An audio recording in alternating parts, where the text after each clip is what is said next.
Solo levelling के एक नए एपिसोड में आप सबका स्वागत है। कैसा लगा सरप्राइज?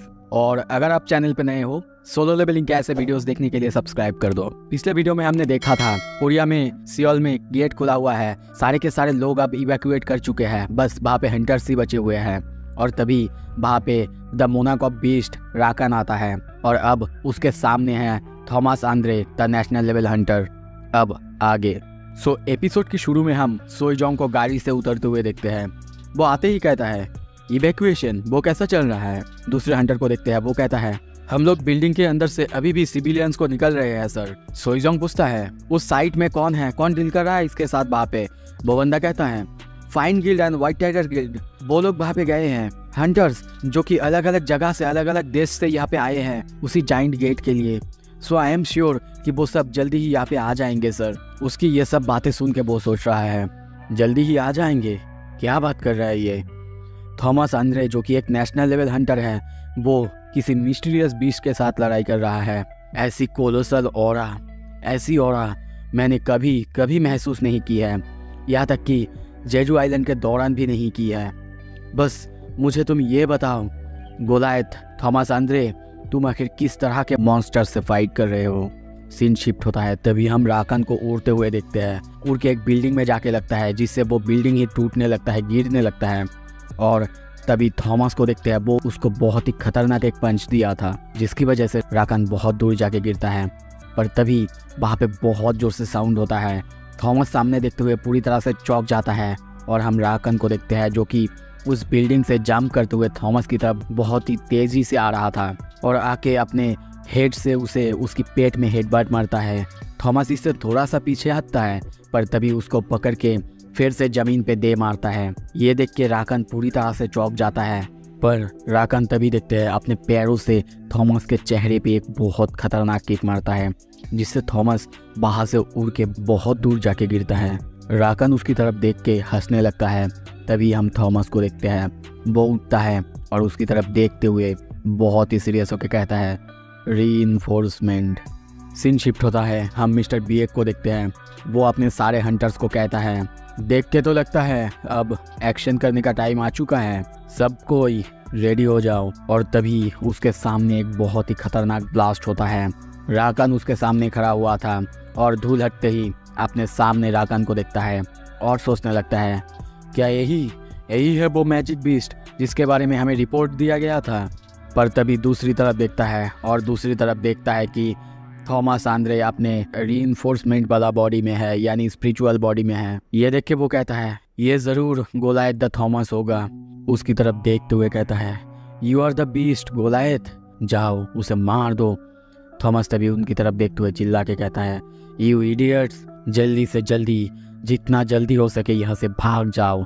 और राकन को तभी खतरनाक तरीके से हंसते हुए देखते हैं। उसे ऐसे हंसते हुए देख के मिस्टर बीएक भी सोचने लगता है ये कोई ऑर्डिनरी बीस्ट नहीं है, मुझे जितना जल्दी हो सकता है मुझे भी अब ट्रांसफॉर्म कर लेना चाहिए।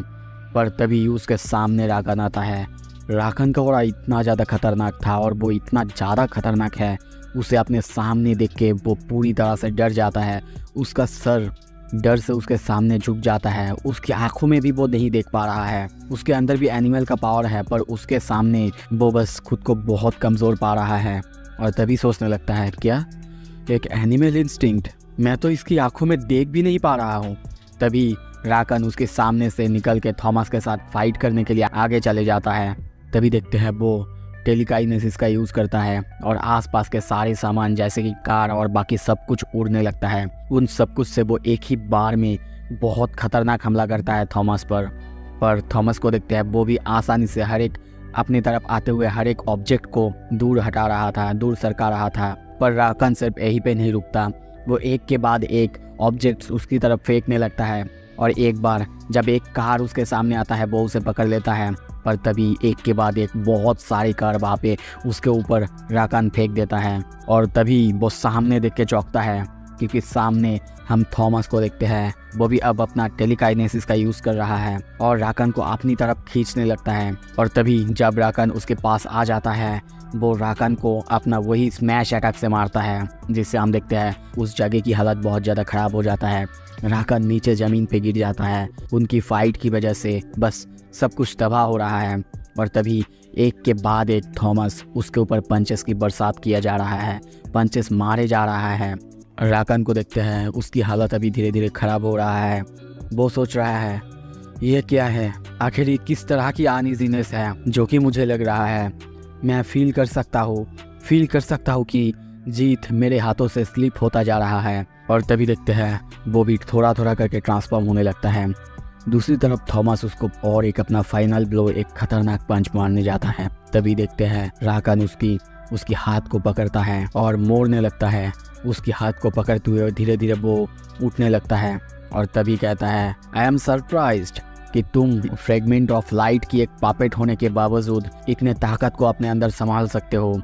और तभी राकन को हम पूरी तरह से ट्रांसफॉर्म हुए देखते हैं और वो हंसते हुए कहता है पर अब बहुत हो चुका है तुम्हारे ये बकवास पेटी ट्रिक्स, अब ये सब मुझ पर काम नहीं करेगा। और तभी उसके हाथ को वो मोड़ने लगता है, उसके सामने खड़ा होता है।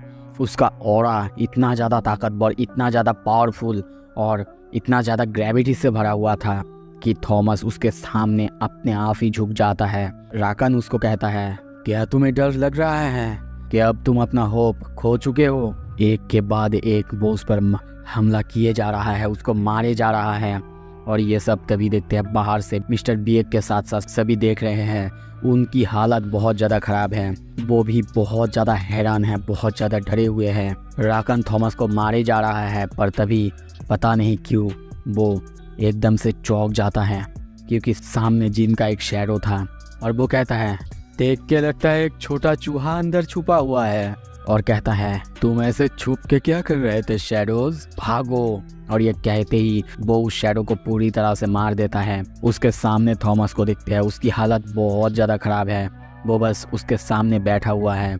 और तभी देखते हैं वो थॉमस को पकड़ता है और कहता है चलो वही से शुरू करते हैं जहाँ से ख़त्म की थी। तुम में बहुत ज़्यादा कॉन्फिडेंस भरा हुआ है ना? तो फिर चलो मैं तुम्हें असली लड़ाई क्या होता है, असली ब्रूटल बैटल क्या होता है दिखाता हूँ। तभी वो उसे मारने के लिए आगे ही बढ़ता है पर अपने हाथ में देख के चौंकता है क्योंकि उसके हाथ में वो नहीं था। तभी हम देखते हैं थॉमस ने उसके पीछे जाके उसके गले से उसके सर को पकड़ा हुआ है और वहीं पे इंस्टेंटली उसके सर को मोड़ देता है। राकन की सर मुड़ जाता है, उसके गला टूट जाता है पर फिर भी उसे देखते हैं वो थॉमस को देखते हुए हंसने लगता है।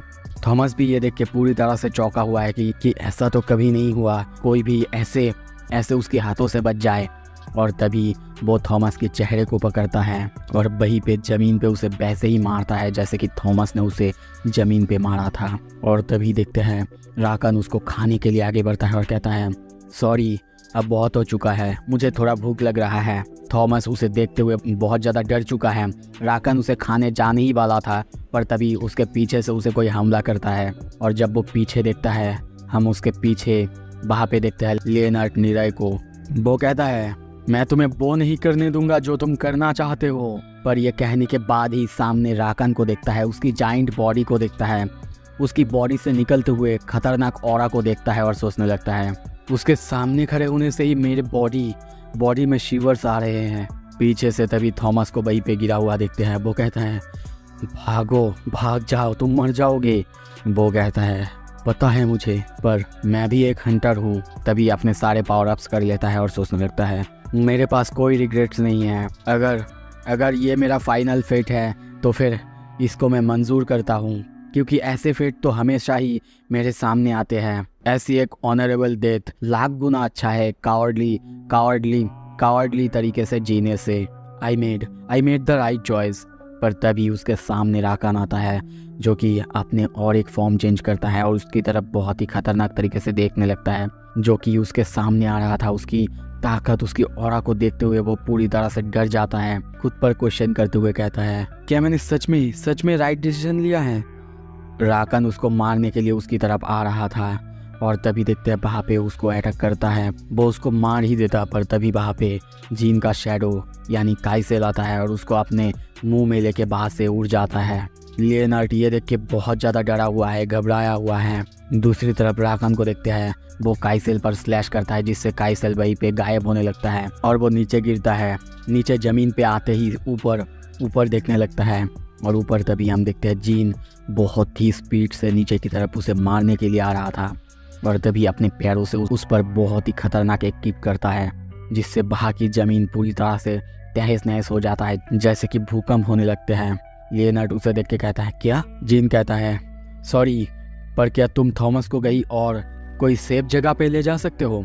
तभी राकान को देखते हैं, उसको शायद हम और एक बीस्ट फॉर्म में देखते हैं। वो कहता है, तो ये सच है कि कोई एक इंसान है जो कि शैडो मोनार्क्स की पावर को कंटेन किए हुए है, उसे हम एक भेड़िए के रूप में या फिर उसके बीस्ट फॉर्म में देखते हैं। और गुस्से में कहता है, एक ह्यूमन। तभी जीन के पीछे हम देखते हैं लियोनार्ड थॉमस को लेके बाहर से निकल चुका है और चिल्ला के कहता है, हम ठीक है यहाँ पे, हमारे बारे में चिंता मत करो। तभी जीन सामने देखता है, सामने की तरफ देख के सोचने लगता है, इसके पास तो बहुत ज़्यादा इंटेंस ब्लड थ्रस्ट है, और सिर्फ इतना ही नहीं, ऊपर से वो सिर्फ यहाँ पे अकेला नहीं। तभी राकन किसी से पूछता है, कैसे वो किसी सुप्रीम बीइंग की पावर को इस तरह से इस हालत में यूज़ कर सकता है, वो भी अपने सिर्फ इस ह्यूमन बॉडी के साथ। उसके पीछे से आवाज़ आता है, आर्किटेक्ट, शायद आर्किटेक्ट ने कोई रास्ता ढूंढ लिया था, क्योंकि अब बहुत साल हो चुके हैं जब से शैडो मोनार्क ने उसके साथ वो डील की थी। और तभी उसके पीछे से आवाज़ आता है, तो फिर मैं इस ह्यूमन की बॉडी को खा सकती हूँ ना? और उसके पीछे हम उसी लेडी मोनार्क को देखते हैं। वो कंटिन्यू करते हुए कहती है, मैं हमेशा से जानना चाहती थी दूसरे मोनार्क, उनकी टेस्ट आखिर कैसा होता है। और तभी जीन अपने सामने हर एक मोनार्क को देखने लगता है, और उसके सामने जब वो हर एक मोनार्क को देख रहा था, तभी नोटिस में लिखा हुआ आता है, जैसे कि ice monarch, the king of snowfolk, monarch of the frost, इसको आइडेंटिफिकेशन मिल चुका है, ये तुम्हारा दुश्मन है। बीस्ट की तरफ देखता है और नोटिस में लिखा हुआ आता है, the king of beast, the monarch of fangs, इसको भी दुश्मन की तरह आइडेंटिफाई किया गया है। और last, the queen of insects, the monarch of plagues, इसको भी दुश्मन की तरह आइडेंटिफाई किया गया है। जिनके सामने अब एक नहीं, दो नहीं, तीन मोनार्क्स हैं जिसके साथ उसको फाइट करना है। और तभी देखते हैं सभी के सभी वहाँ पे अपने पावर्स को अप करने लगते हैं।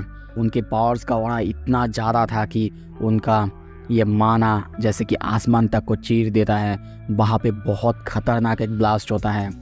तभी जीन कहता है, आ जाओ, और उसके कहते ही उसके सारे के सारे शैडोज बाहर आने लगते हैं और उन सारे मोनार्क्स को हमला करने के लिए आगे बढ़ते हैं। बीस्ट कहता है, क्या ये है नया शैडो आर्मी? दोस्तों, आप लोगों को यहाँ पे मैं थोड़ा सा इन्फॉर्मेशन देना चाहूँगा। बीस्ट एक्चुअली में ऐसा क्यों बोला है, क्योंकि जीन यानी जो शैडो मोनार्क है उसका जो आर्मी है वो बिल्कुल अलग है। वो और ज़्यादा पावरफुल और बहुत ज़्यादा बड़ी है।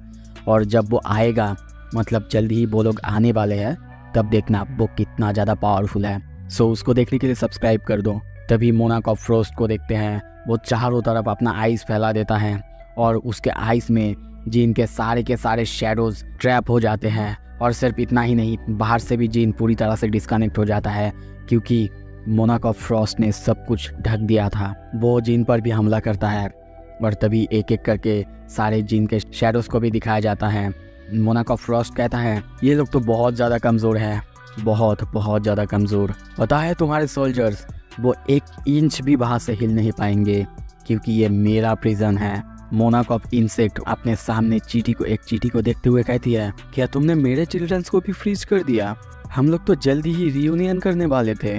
मोनार्क ऑफ फ्रॉस्ट सोचने लगता है, मुझे विश्वास नहीं हो रहा है। उसे लगा उसकी इन शैडो आर्मीज हमें रोक पाएंगे। सच में वो शायद हमें खुद से कुछ ज़्यादा ही नीचे देखता है, नीचे समझता है। पर देख के तो इतना ही लगता है, वो अब तक शैडो मोनार्क की फुल पावर को एब्जॉर्ब नहीं कर पाया है। तभी जीन को देखते हैं, वो उसके हाथ में हम कामिश की तलवार को देखते हैं। उसके हाथ जमा हुआ है और धीरे धीरे वो उन सारे बर्फ को गलाने लगता है और अपने डैगर को अपेयर कराता है। मोनार्क ऑफ फ्रॉस्ट कंटिन्यू करते हुए कहता है, हाँ हो सकता है मोनार्क ऑफ द शैडोज हम सब में से सबसे ज़्यादा ग्रेटेस्ट हैं, पर फिर भी उन्हें बाकी सारे मोनार्क्स को अंडर एस्टिमेट नहीं करना चाहिए।